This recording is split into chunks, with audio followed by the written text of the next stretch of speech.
All right, everyone. Well, thank you very much for spending some time with us this afternoon. Our Reassurance webinar is a part of our event series offered by our Dash Club. We hope to update you on current events of travel and give you some reassurance about planning your future trips. My name is Amber Schwarzkopf, and I have been with the travel agent for over 3 years now. Today, we're going to talk about what Vali has experienced. She's been traveling a couple of times from different parts of the country, and she is our Vice President of Operations and has been in this business for quite some time. So let me go ahead and introduce Vali Wolfe.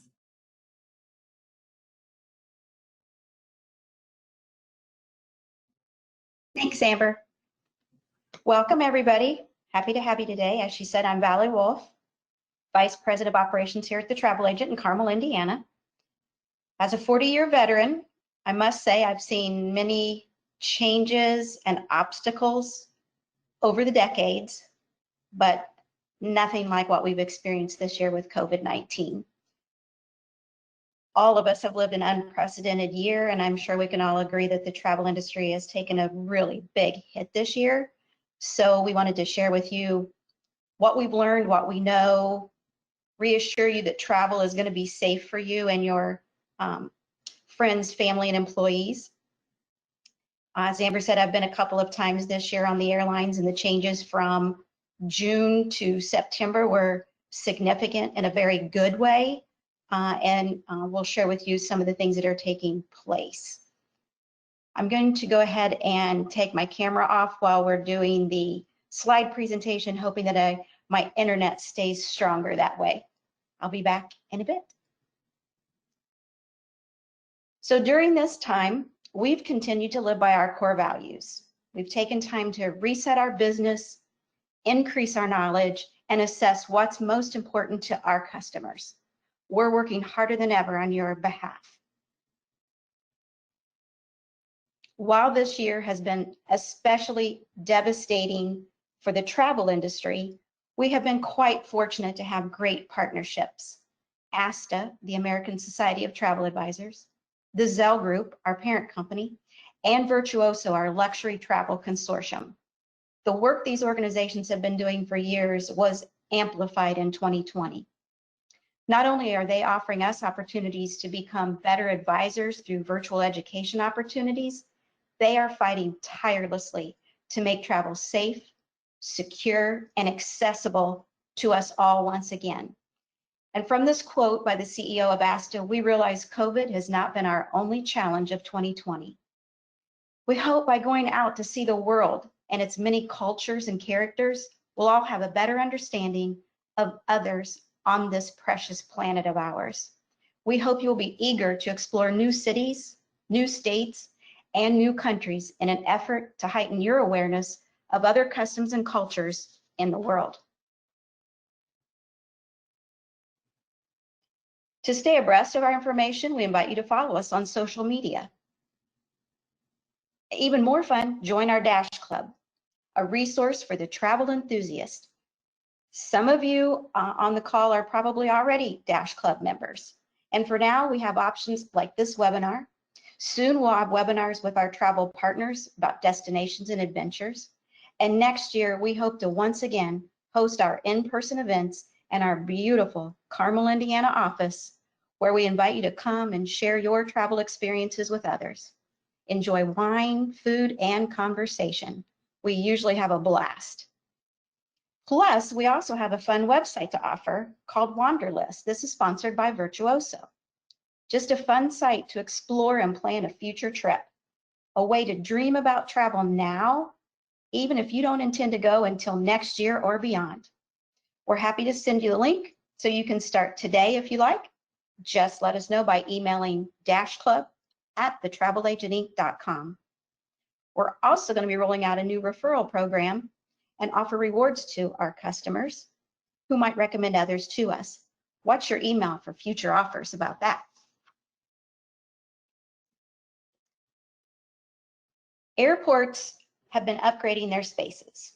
They've upgraded with PPE vending machines, seating for social distancing, plexiglass between you and airline employees, and even changing the way you dine. Right now, not all retail options are open, but every time I pass through an airport, I see more and more options opening up.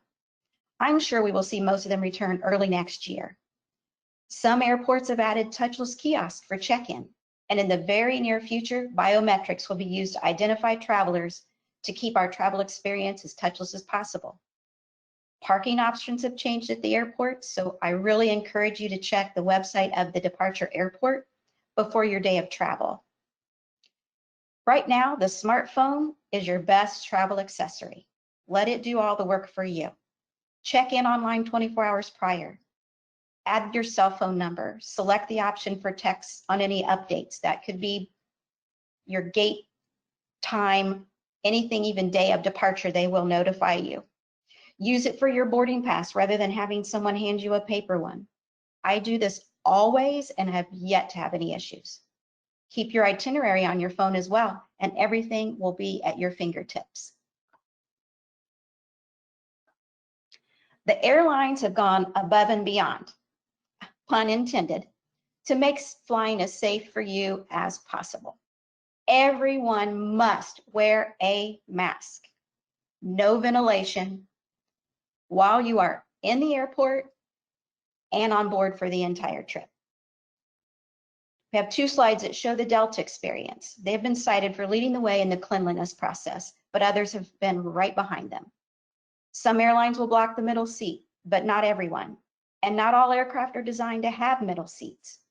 Rest assured, each carrier is working very hard to keep you a safe distance apart as best they can. They limit interaction with others by not having food and beverage service or very little service on board. You may want to plan ahead for your travel snacks. There's usually at least one market style store open to buy a beverage and a snack once you clear security and before you board the aircraft. Just this week, new data was released from the International Air Transportation Association, IATA, that only 44 people were confirmed with contracting COVID-19 on a plane between January and July of 2020, out of 1.2 billion travelers. Those are pretty good odds. The good news is parts of the world are opening up to us once again. This map was just released showing the current status of the Caribbean. We know Costa Rica is now going to open November 1. And while the Canadian border is still closed through the end of this month, Mexico has been open for a while. Fortunately, there are not very many options in Europe. Turkey and Croatia have been open a while, but others are slowly starting. And again, our partners previously mentioned are working very hard to allow US citizens to travel once again to the UK and other European countries. Please note, as these destinations open up for us to travel, new restrictions are usually in place. Many require a negative COVID test to enter. The amount of time prior to arrival varies by every single location. Some offer testing when you arrive, and some of the airlines and airports are adding rapid testing as an option. Right now, most of those are on the East and West Coast, but I'm sure that will expand as we go. These are the necessary steps to allow us to travel again. And as our ASTA partner says, let's go there. We did want to share with you a few of the major resources we use to keep updated on accessibility to travel to the various parts of the world. Now more than ever, there are even more reasons to use a trusted travel advisor like the travel agent. We have resources all over the world. Plus, we'll share resource options with you so you can continue to check, as this information is ever changing and you'll want to be informed and up to date. These have been a few of our insights, and we'd like to open it up to anybody who might have any questions. I just tried to hit the high notes, and I'm sure there are some of you out there are wondering what travel is like, and I'd be happy to share with you anything you need to know. You guys are more than welcome to ask those questions in the chat box if you have that available. If not, you can unmute yourself and ask away. I do know, Vali, I had one question. Are the hotels doing guidelines about following whatever the state recommends? Yes, and that's very good. And of course, hotels have been struggling, as we know, because they have to go by their local guidelines along with so many other things. But again, the cleanliness has really changed. Obviously, the hotels were pretty good at it before, but they've even upped their game. I've stayed in a few hotels over the last few months. A couple of them will even, once they clean that room, put a sticker on the door so that when you open it, it breaks the sticker, so you know no one could have been in there since it was cleaned.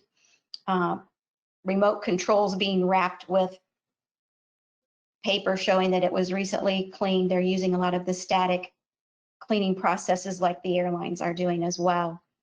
But it does vary. And the biggest problem with hotels is, are they open?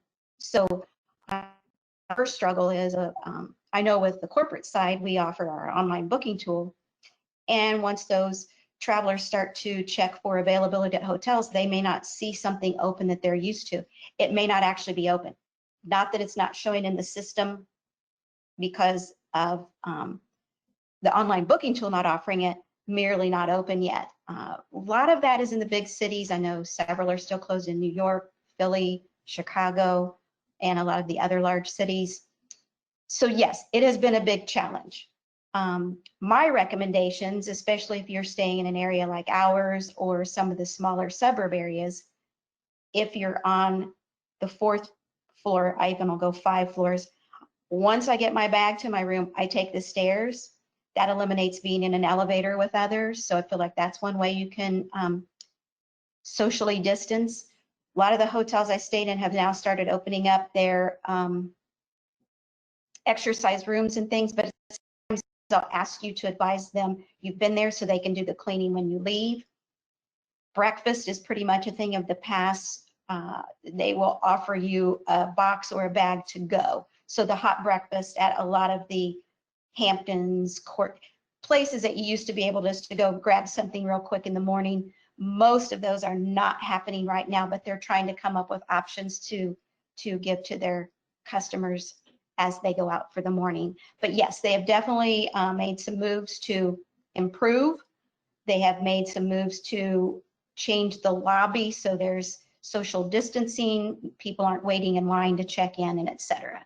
A couple of them I've gone to, you had to have a key to get into the very front door of the hotel, or you had to call on the phone to have someone let you in, to eliminate just people coming and going, you know, that didn't need to be there. So they really have thought of a lot of different ways to keep people safe.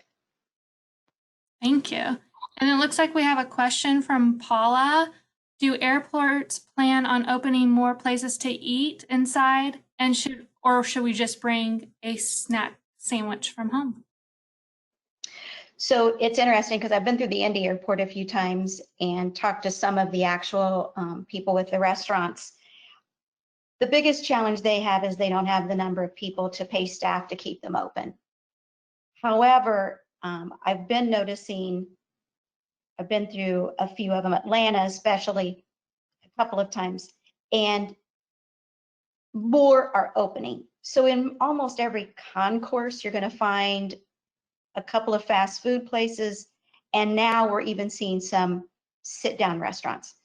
Atlanta is going to where, and I'm sure a lot of them will adapt to this, at the sit-down restaurant, when you go in, you have to have your smartphone because you have to take a picture of the QR code on the table, order everything online, pay online, and then someone just brings you your food. So they're trying to eliminate some of the interaction between employees and the guest. The smaller airports, such as Indianapolis, are struggling a lot with food. We've been reading that they are anticipating some openings coming soon. I'm not sure they've all put an exact date on it. Most of the time, I would say we're looking at maybe like January to really see significant increase. But again, usually you can find at least that market style, which has snacks and beverages, before security and after. It's just you don't want to buy that beverage till you've gone through security. And then Starbucks and other coffee places in most locations are usually only open until like 10 in the morning rather than all day like they used to be. And I really have not heard when they anticipate increasing that. So you're going to find a more time sensitive opening for the restaurants. So they might be open only during lunch and dinner, where used to, of course, you could land and eat it anytime you want. That is something that I've kind of noticed is different as well. So if you're on a long flight, I suggest you have some kind of snacks with you, but I'm sure you can always get a beverage before you get on. Delta, for instance, is handing out what they call a little snack bag once you get on, and all it has is a very small bottle of water, little bag of chips or Cheez-Its or something, and a little cookie. So nothing major. American's not doing anything right now, and I'm not sure on United. I think they were recently handing out baggies as well. But the cart's not going to go up and down the aisle for a while, from what they say. So I think you have to just plan according to your trip, the length of time it's going to be, and have those snacks on hand. If you're changing airplanes in one of the major airports, which is what usually happens to most of us, I think you'll find enough places open to be able to grab something between flights. And yes, like Vali said, don't bring any liquids onto the plane until you go through security. So don't bring those from home. They haven't changed those rules yet. We No, do have, go ahead. Amber, the only thing they did change on liquids, and this would not do anything to quench your thirst, is they will allow you to bring a 12-ounce bottle of some sort of antibacterial, hand product, but don't drink that. So, you can bring a liquid, but it's not what you want to drink. Don't drink. It's not that desperate yet. We've got No. 2 questions from Mark. Where should I go to identify which cities or states have the quarantine 7 to 14-day rule? So state.gov is usually one of the best ones to start with on each location, but every state actually has some sort of website, and sometimes we end up going directly to those because they change them so fast that some of the other websites don't keep up. We also have one that's called travelbans.org. I've used it quite a bit. It's very good for international, somewhat limited on domestic information in a timely fashion, but those are a couple of options to keep abreast of what's happening. And of course, we're always happy to share with anybody links that we might have, so always feel free to reach out by phone or email to us, and we'll send you some places that you can check. And then his next question, all my friends are starving to travel. Are you booking destinations for the winter? I think we've seen a small uptick in requests for winter travel. Again, the Caribbean starting to open up is going to really change that. Along with that happening in November, most of the airlines are going to increase some of their flight schedules. All summer, they've been running at 25% of their normal schedule, and they're going to try to increase a little bit in November. Next year, they're saying that domestically, they'll probably go back to about a 75% schedule, and internationally, they'll probably be somewhere around 60%. So it's not going to be full blown like 2019 with the times and options we had. It is going to get better. And with that, when we have more options, it's going to be a lot easier to assist those travelers who are ready to go now, because that's been one of our big obstacles, is somebody wants to go and there's no flight option to get them there, but that is changing. So we'll be in touch with those clients who have been ready to go and offer those new options to them. Perfect. And then we have another question. It's from Charity. We keep seeing layoffs with the airlines, Delta being one. Will flight selections be limited? And what are the chances of flights being canceled when trying to return home? So schedules have been changing rapidly. We've been having calls with the airlines every week all summer, and now we're doing every other week.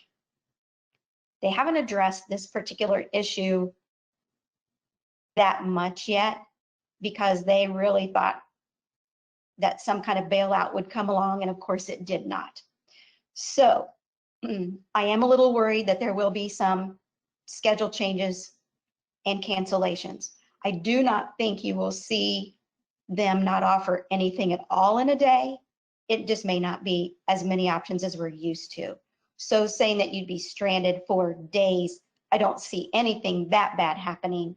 But if you had a flight at 5 and now they have only one option at 2 o'clock, those kind of things are definitely taking place. And it helps to have a travel agent to help get your back and to get you home safely. Exactly. We can keep an eye on all that for you, and they will update us if we're lucky ahead of time. I don't see any more questions, and it's close to 5. If anyone has any questions they want to ask real quick, if you think of something later, definitely email us. You can email us to the dashclub@thetravelagentinc.com, or you can email your advisor, whichever you can remember. We will be recording this and putting it on the web, hopefully tonight, if not first thing tomorrow. But again, if you have any questions, feel free to reach out to us. And we plan on having these a couple times in the next couple months. I know the holidays are getting here soon enough, and that always keeps everyone busy. So again, I don't see any more questions popping up. Vali, do you have anything to end us off with? The only thing I'll say is we really didn't touch on cruises and what a poor industry right now for them because they just are so unknown. Most cruise lines have decided not to go throughout the rest of this year and are really ramping up for next year. So that's probably what we're seeing the biggest request for next year will be a lot of the ocean cruises. But those are the kind of things we want to offer moving forward, or maybe some destinations and specific vendors, just to keep abreast of then more specific information around the world. So just watch for our emails about those. And if anything major comes up, we'll be sure to have more of these to share with you. And again, all of this changes so rapidly. If you do find yourself ready to go someplace and have questions, we'll be here and we'll do our best to find the resource with the latest information. Perfect. Well, thank you very much for taking the time, everyone, to be with us this afternoon. Again, feel free to reach us through email or phone. Our direct line, 317-969-9619. I don't ever use that number, so it's not my number. But other than that, thank you again. And we hope you guys have a wonderful evening. Bye, everybody. Thank you.